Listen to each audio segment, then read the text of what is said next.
แม้อยู่นานแต่อยู่ใกล้ในความชั่วก็มืดมัวไร้คุณค่ามาปราศัยอยู่แค่เสี้ยวประเดี๋ยวเดียวแค่อึดใจแต่อยู่ใกล้ความดีพร้อมย่อมดีงามอีกไม่นานสังขารแค่เหลือแต่ชื่อให้เขาลือชั่วดีที่ทำไว้จบชีวิตปิดฉากต้องจากไปไม่มีใครหนีพ้นสักคนเดียวสำคัญที่มีชีวิตควรคิดทำสร้างแต่กรรมดีไว้ให้เฉลียวจงคิดไว้ตายแน่นั้นแน่เชียวอย่ามัวเที่ยวสร้างบาปต้องหักไปขอถวายความนอบน้อมแด่พระรัตนตรัยมีพระพุทธเจ้าเป็นต้นขอถวายความเคารพพระมหาเถระมหาเถรานุเถระเจ้าคณะพระสังฆาธิการทั่วโลกมีพระเดชพระคุณพระธรรมเสนาบดีเจ้าคณะภาค7วัดพระธาตุดอยสุเทพเป็นต้นและขออำนวยพรแด่ท่านผู้ฟังท่านผู้ชมสาธุชนพุทธบริษัททั้งหลายมีคุณโยมสายสมรเบญจกุลเป็นต้น โอ้วันนี้โยมสายสมรเข้ามาแต่หัวรุ่งไก่ยังไม่ทันหูสุริโยยังไม่จับขอบฟ้าปะหน้าธรรมะยังไม่เสร็จ สาธุสาธุโยมสายสมรบอกน้อมกราบสาธุสาธุสาธุเหมือนกันนะโมทนาเป็นอย่างยิ่งเป็นท่านแรกเลยเข้ามาวันนี้แล้ววันนี้ก็เป็นรายการแรกนี่กำลังดำเนินการนี่นะเนื่องจากว่าวันนี้ไปสถานทูตเดี๋ยวกงสุลอเมริกันที่เชียงใหม่เนี่ยปูไปแต่เช้ากลับมาตอนบ่ายตอนเย็นเหนื่อยมาถึงก็นอนหลับตื่นเมื่อกี้เนี่ย กำลังตื่นเมื่อกี้เนี่ยโอ้โหนี่ยังเหลือรายการยังไม่ได้ทำนี่ต้องรีบมาทำละตอนนี้รายการธรรมทัศน์ของวัดพระธาตุดอยสุเทพออกอากาศทางสถานีวิทยุวปท2จังหวัดเชียงใหม่มีร้อยเอกจำนงปัญญาวัฒโนเป็นหัวหน้าสถานีและอาตมภาพพระครูปริยัติยานุศาสตร์เป็นผู้บรรยายตอนนี้ดอกไม้สีชมพูมาแล้วโอ้โมดนาสีวันเกิดของผู้พูดนี้ ของโยมสายสมรด้วยหรือเปล่าไม่รู้นะโมทนา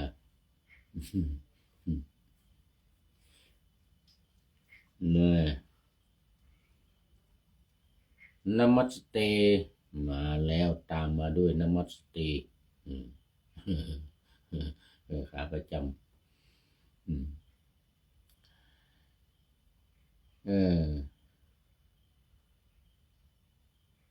ทุกวันเวลา7:30 นาทีถึง8 นาฬิกาวันนี้ก็บันทึกเสียงล่วงหน้ามา1 วันผ่านทาง Facebook Live สวัยเทพบุญเหมือนเดิม แต่เรื่องใหม่นะเรื่องใหม่ธรรมะใหม่ไม่เหมือนเดิมนี่นั่นก็คือวันนี้เรื่อง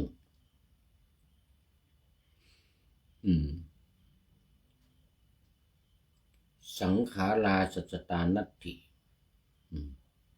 นัตถิพุทธานะมินชิตังเป็นต้นพระพุทธองค์ตรัสเป็นครั้งสุดท้ายในวันปรินิพพานในคืนตอนกลางคืนตอนนิพพานนะใกล้จะปรินิพพานตรัสกับท่านปริพาชกเฒ่าแก่คนหนึ่งชื่อสุภัททะและเป็นสาวกองค์สุดท้ายรูปสุดท้ายในพระพุทธศาสนาองค์แรกที่ได้บรรลุก็คือปัญญาโกณฑัญญะและองค์สุดท้ายนี่ก็คือท่านสุภัททะปริพาชกคือเป็นนักบวชนะนุ่งผ้าขาวมาเลยนะนุ่งผ้าขาวมาเลยแล้วก็ที่สำคัญจะต้องจดจำกันก็คือไอ้ตรงประโยคแบบการตรัสพระคาถาเนี่ยนะมันจะมีอยู่2 อย่างคืออิมังคาถามหาถ้ามีคาถาเดียวนะอิมังคาถามหานี่ตายตัวแล้วก็ถ้าหลายคาถาก็อิมาคาถาอภาสิกนี่ตายตัวเป็นประโยคแบบนี้นะห้ามเปลี่ยนห้ามไปแต่งอย่างอื่นแต่ในสุดท้ายนี่ในเรื่องนี้ไม่เหมือนไม่อยู่ในประโยคแบบทรงตรัสว่าอิมาหิคาถาหิธัมมังเทเสสิ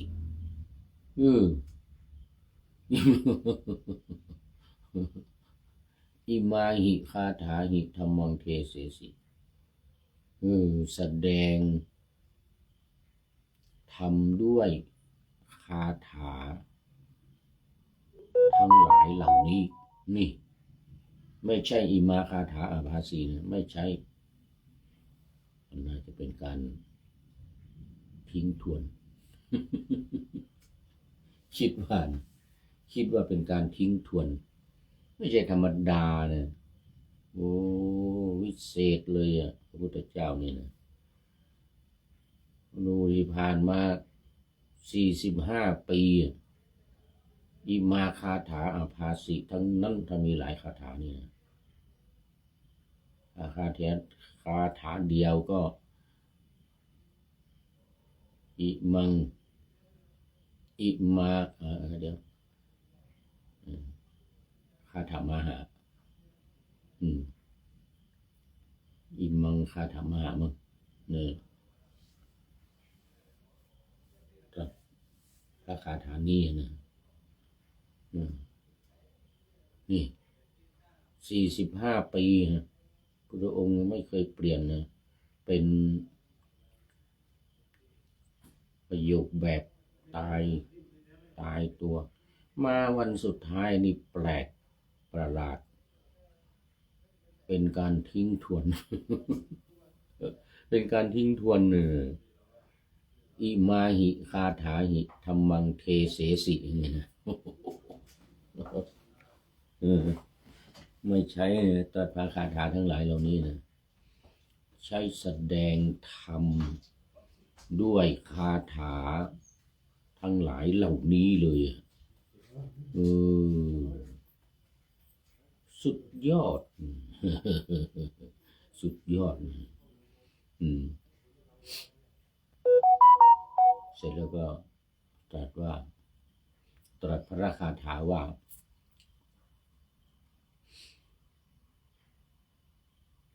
อากาเสวะปะทังนัตถิสมโน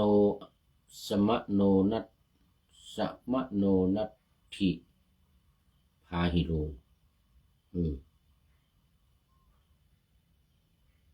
ปะปัญจาภิรตาปชานิปปะปัญจาตถาคตาคาถาที่สองก็เหมือนเดียวกันมาเปลี่ยนตรงที่สังขาราสัจจตานัตถิที่ปะปัญจาภิรตาปชาเปลี่ยนเป็นสังขาราสัจจตานัตถินัตถิพุทธานะมินชิตังนัตถิพุทธานะมินชิตังซึ่งอันแรกเป็นนิปปะปัญจาตถาคตานี่เปลี่ยนแค่นี้ข้างบนเหมือนเดียวกันอากาเสวะปะทังนัตถิพาสมโนนัตถิพาหิโลว่าแปลว่ารอยเท้าบนอากาศไม่มีปริภาชกสุภัทธานี่ก็แปลกเหมือนกันไปถามอะไรแปลกๆไม่มีใครเคยถามอย่างเงี้ยแล้วก็ไม่น่าถามด้วยรอยเท้าบนอากาศมีหรือไม่วะนะสุภัทธานี่นะ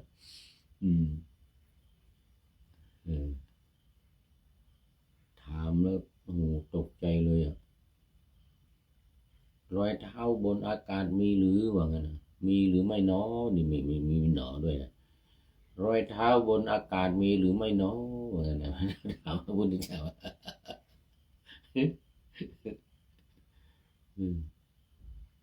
ไม่ถามรอยเท้าบนอากาศมีไหมเนาะอากาเสปะทังอัตถิว่างั้นนะแล้วก็สมณะนี่ในภายนอกสมณะในภายนอกเลยมาถึงนอกศาสนานี่เนี่ยนอกศาสนาพระพุทธเจ้าเนี่ยมีหรือไม่น้อว่านะมีคำว่าน้อทุกครั้งเลยพูดใช้ภาษาไพเราะมากมีคำว่าน้อนะ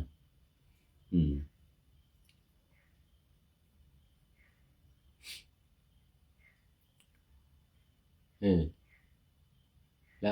ล้วอีกอย่างหนึ่งอะไรอ่ะหมู่สัตว์เป็นผู้ยินดียิ่งแล้วในธรรมเครื่องเนิ่นช้าพระตถาคตทั้งหลายหาธรรมเครื่องเนิ่นช้ามิได้ปะปัญจาภิรตาปชาหมู่สัตว์ทั้งหลายเนี่ยยินดียิ่งอภิรตายินดียิ่งในธรรมเครื่องเนิ่นช้าก็คือกิเลสทั้งหลายบางทีแต่ว่ากิเลสเพียงดังเนินอย่างนี้ก็มีกิเลสเพียงดังเนินคือมันเป็นเนินที่จะต้องขึ้นไปแล้วทำให้เนินช้านะไม่ใช่ว่าปุ๊บปั๊บเดินปุ๊บปั๊บผ่านมันไม่ใช่ไงต้องเป็นเนินอย่างนี้ถ้าเป็นภูเขาถ้าเป็นดินแผ่นดินก็จะเป็นเนินเขาเนินดินเตี้ยลองใช้คำพูดนี้นะใช้ว่า อืมปัญจาภิรตาประชาชนเนี่ยโอ้ยินดีในกิเลสทั้งหลายว่างั้นนะในธรรมที่มันเป็นเครื่องเนิ่นช้าเนี่ยไกลจากพระนิพพานแต่พระตถาคตหาเนิ่นช้าไม่ว่างั้นนะนิปปปัญจาตถาคตาตถาคตนี้หาเนิ่นช้าไม่ว่างั้นได้โอกาสได้เวลาปั๊บตรัสรู้เลยว่างั้นนะเข้ามาตรัสรู้เลยไอ้กิเลสทั้งหลายนี่มันอย่าให้มันหลงเหลืออยู่ว่างั้นไอ้คาถาที่สองก็เหมือนเดียวกันก็คือว่ารอยเท้าบนอากาศมีหรือไม่น้อยพระพุทธองค์ก็ตรัสตอบว่าอากาศเสวะปะทังนัตถิเกิดจากอธิเป็นนัตถิรอยเท้าในอากาศไม่มี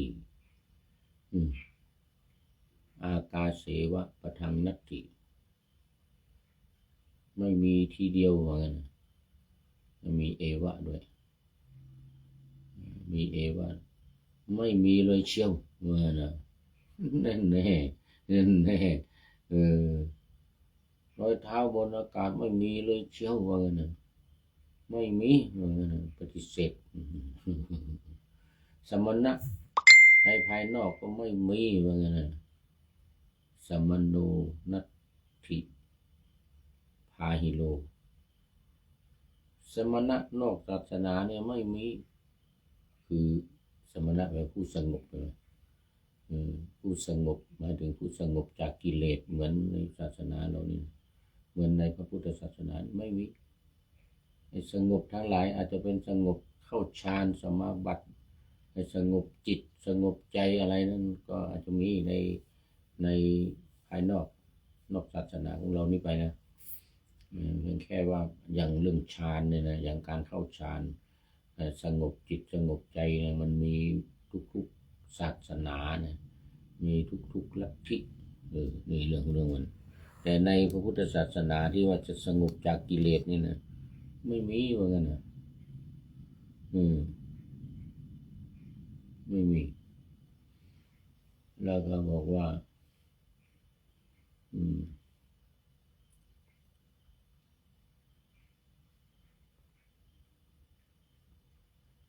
กิเล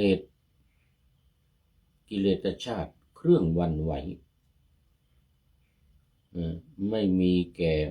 พระพุทธเจ้าทั้งหลายไม่มีแก่พระพุทธเจ้าทั้งหลาย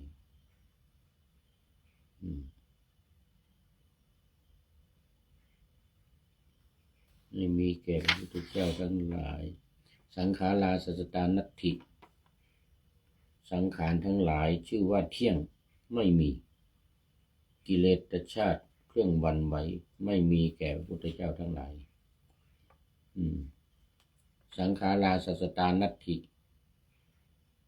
สังขารทั้งหลายชื่อว่าเที่ยงไม่มี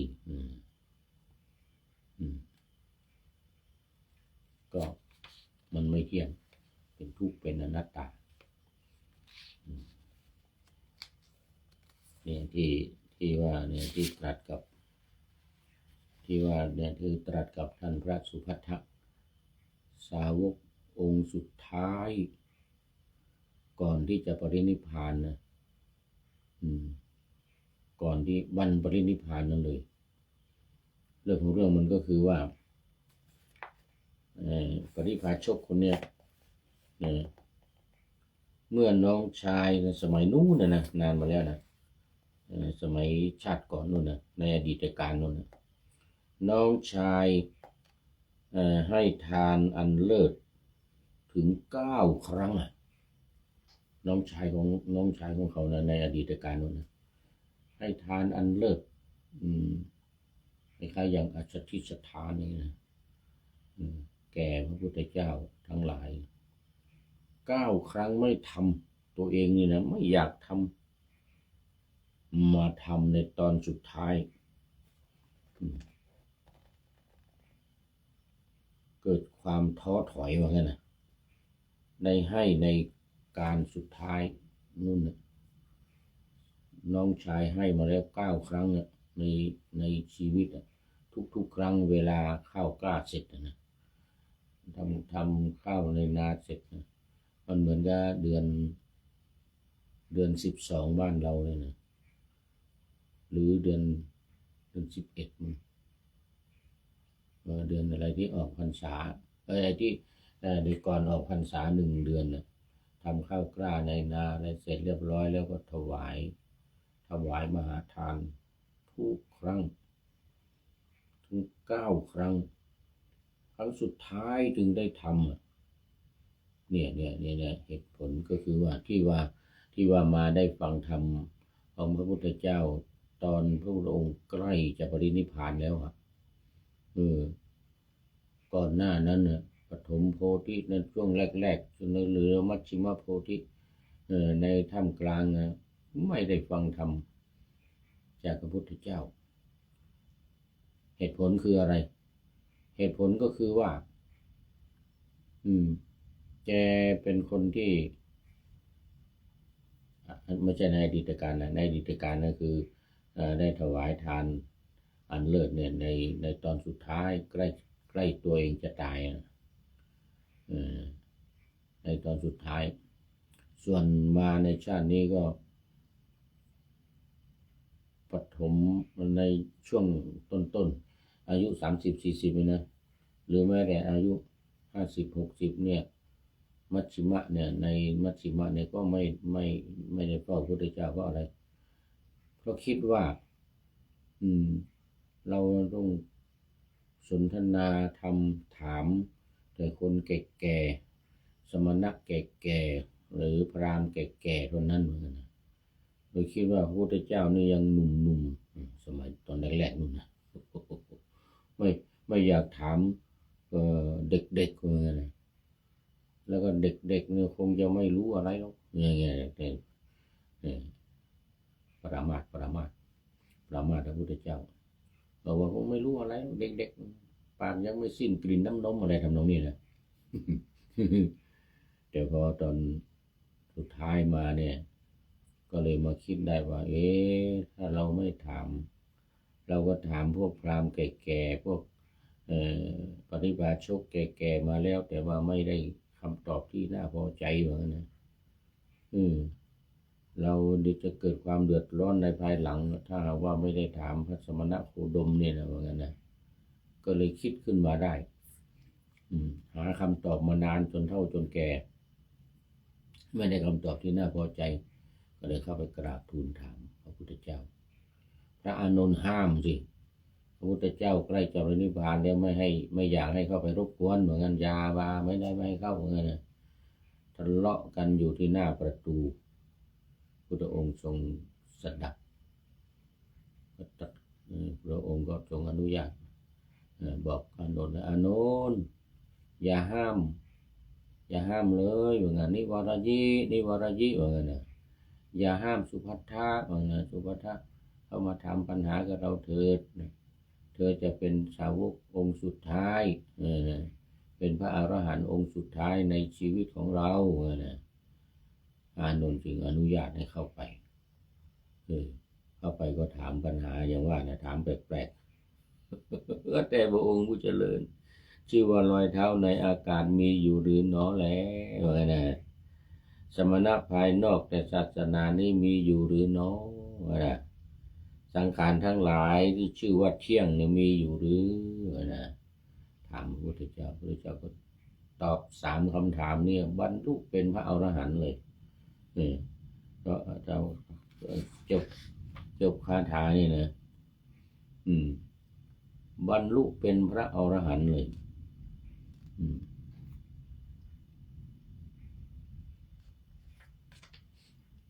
จบ เรื่องสุภัททะมูถามปัญหาตอบสุดท้ายจบเลยวันนี้มีโยมสายสมรคนเดียวแต่เริ่มต้นมาตั้งแต่ไก่ไม่ทันหูแล้วก็อยู่จนสุดท้าย เข้าสู่เส้นชัยของรายการวันนี้ขอโมทนาเป็นอย่างยิ่งมาดูข้อคิดท้ายรายการ